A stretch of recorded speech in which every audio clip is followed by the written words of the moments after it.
pinasukan kong business, hindi lahat makakaintindi, hindi lahat open-minded sa business na pinasukan ko.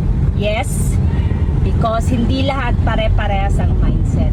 Pero alam mo, dumaan ako sa pagiging empleyado at alam natin yung reality ng pagiging empleyado. Rat race lang siya, paulit-ulit na cycle at survival lang siya.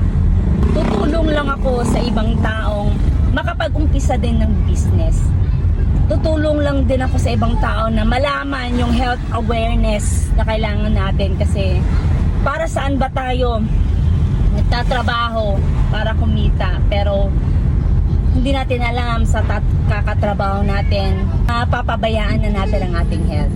So dapat sa papasukin mong business, meron niyang health benefits sa'yo. At sa pinasukan kong business, okay